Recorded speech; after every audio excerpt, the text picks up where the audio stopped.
Good morning students. ठीक है, आज हम कृषि विज्ञान एवं गणित के मूल तत्व पढ़ेंगे। ठीक है, उसमें जो आपका अगला जो कंटेंट हमने लिया है वो है आपका डेंसिटी, है ना। अगले जो कंटेंट है उसको हम पढ़ेंगे। ठीक है, तो डेंसिटी क्या होता है, मतलब घनत्व क्या होता है। ठीक है, तो घनत्व का फॉर्मूला मैंने आपको लास्ट वीडियो में बताया था कि घनत्व बराबर क्या होता है, द्रव्यमान बटे आयतन। ठीक है, तो द्रव्यमान बटे आयतन मतलब जैसे आपके सामने दिख रहा होगा कि भाई यदि 1 किलोग्राम लोहा और 1 किलोग्राम रुई ले तो हम पाते हैं कि लोहे का आयतन के कम, किंतु रुई का आयतन क्या होता है, अधिक होता है। मतलब रुई ज़्यादा फैलती है और लोहा कम फैलेगा, परंतु वेट किसका ज़्यादा रहेगा, लोहे का। इसका कारण यह है कि रुई के अवयवी कण दूर दूर मतलब विरल तथा लोहे के कण अवयवी कण मतलब पास पास संघन होते हैं। दूसरे शब्द में रुई का घनत्व कम और लोहे का घनत्व अधिक होता है। अतः घनत्व की माप एकांक आयतन में पदार्थ की मात्रा से की जा सकती है, मतलब कि उस पदार्थ में कितनी मात्रा है ना।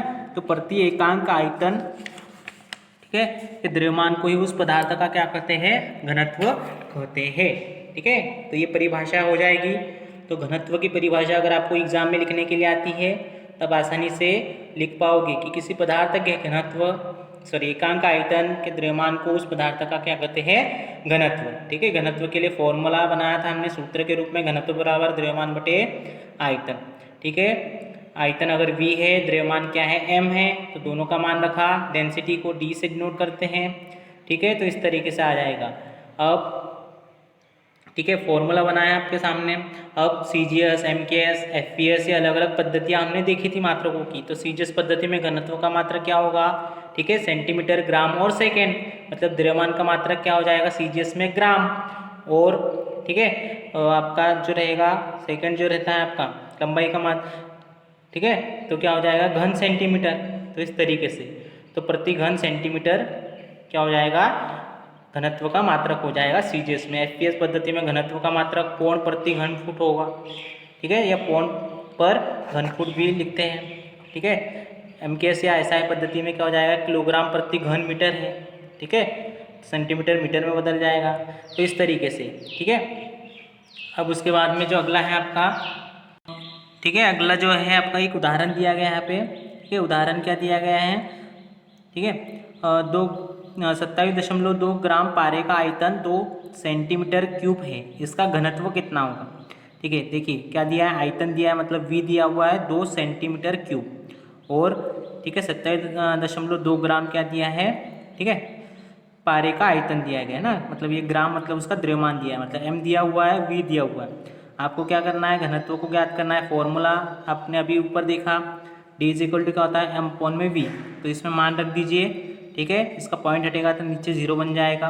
तो 272 और बटे में 20, उसको डिवाइड करोगे तो कितना आएगा आंसर, 13.6।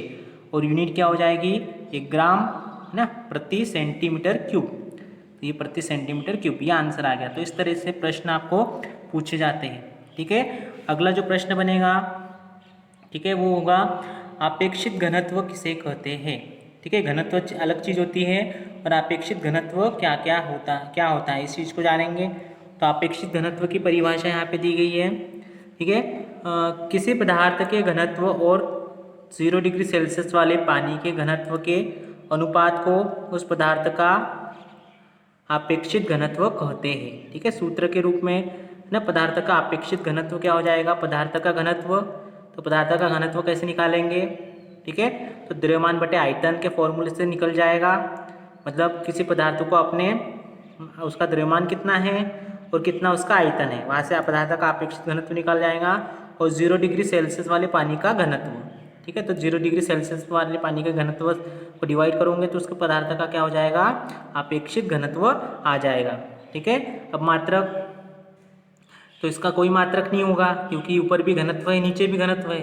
तो इसका जो मात्रक होगा ये इसका मात्रक होगा, दोनों कैंसिल होके ये क्या हो जाएगा, इसका मात्रक नहीं होगा। ठीक है, अब इसको एक उदाहरण के तौर पर हम समझते हैं। जैसे चांदी का घनत्व 10.5 ग्राम प्रति घन सेंटीमीटर है, इसका अपेक्षित घनत्व कितना होगा। ठीक है, तो चांदी का अपेक्षित घनत्व, तो पहले चांदी का घनत्व निकालना है। तो चांदी का घनत्व दिया हुआ है आपको प्रश्न में, देखो चांदी का घनत्व कितना दिया है, 10.5, और 0 डिग्री सेल्सियस वाले पानी का घनत्व। ठीक है, तो आपको 0 डिग्री सेल्सियस पानी का घनत्व कितना होता है, 1 होता है। ठीक है, तो डिवाइड करोगे तो 10.5 क्या हो जाएगा, इसका आंसर आएगा। ठीक है, तो इस तरीके से आप इसको सॉल्व कर सकते हैं।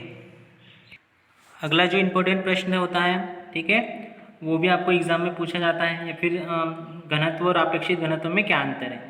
ठीक है, तो घनत्व और अपेक्षित घनत्व में क्या अंतर है, तो ये अंतर आपके सामने दिया गया है। ठीक है, घनत्व की जो परिभाषा होगी, किसी पदार्थ के एकांक आयतन के द्रव्यमान को उसका क्या कहते हैं, घनत्व कहते हैं।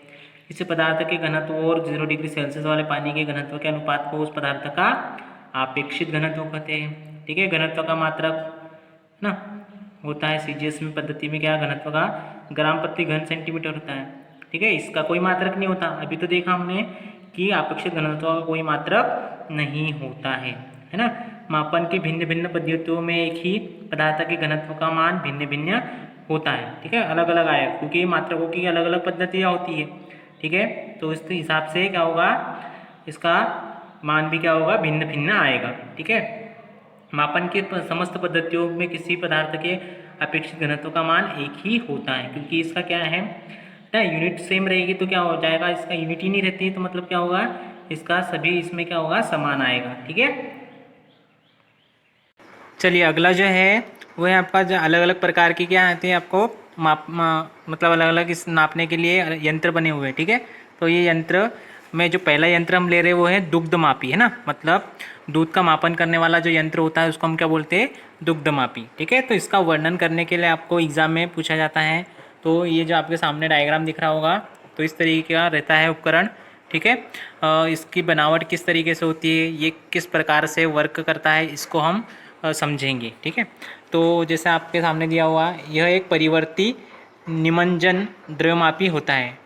ठीक है, जिसका उपयोग दुग्ध की शुद्धता ज्ञात करने में किया जाता है। मतलब कितने मतलब शुद्ध है दूध आपका, वो शुद्धता ज्ञात करने के लिए इस यंत्र का उपयोग किया जाता है। ठीक है, या फिर जो भी आपके दुग्ध क्रय केंद्र होते हैं, जैसे आपका जिसको हम साधारण भाषा में डेयरी बोलते हैं, तो डेयरी में आपको देखने को मिलेगा, या बहुत सारे बच्चे इसको पहचानते भी होंगे।